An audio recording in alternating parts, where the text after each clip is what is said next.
Dampak positif pada perkembangan teknologi informasi dan komunikasi ini sangatlah banyak sekali.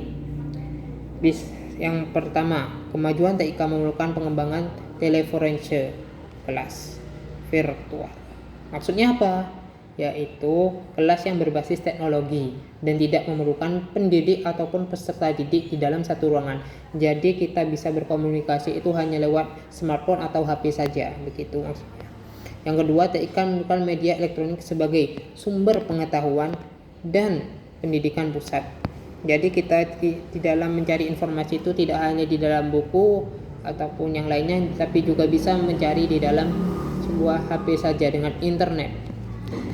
Yang ketiga, informasi yang dibutuhkan jadi lebih cepat dan mudah dalam mengakses tujuan pendidikan. Inilah yang sangat membantu para siswa maupun mahasiswa di dalam mencari suatu jawaban atau permasalahan.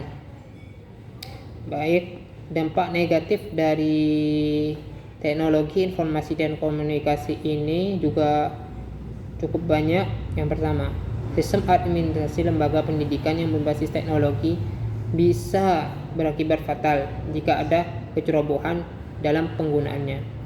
Memudahkan pelanggaran hak kekayaan intelektual atau HKI. Ini bukan nama prodi ya, karena kemudahan akses ke data yang tersimpan sehingga menyebabkan orang melakukan kecurangan.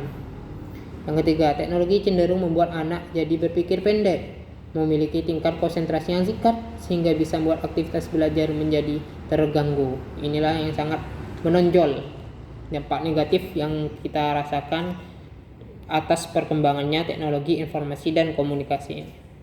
Baik, cara mencegahnya itu gimana? Begini cara mencegah. Solusi dalam mengatasi dampak negatif dari TIK di dalam bidang pendidikan, yaitu satu, mempertimbangkan pemakaian TIK dalam pendidikan, khususnya untuk anak di bawah umur yang masih harus dalam pengawasan ketika sedang melakukan pembelajaran dengan TIK. Analisis untung ruginya pemakaian. Tidak menjadikan TIK sebagai media atau sarana satu-satunya dalam pembelajaran. Misalnya kita tidak hanya mendownload buku, tapi tetap membeli buku-buku cetak. Tidak hanya berkunjung ke digital library, namun juga masih berkunjung ke perpustakaan. Ya, seperti itu cara mencegah dampak negatif dari perkembangan TIK di dalam dunia pendidikan.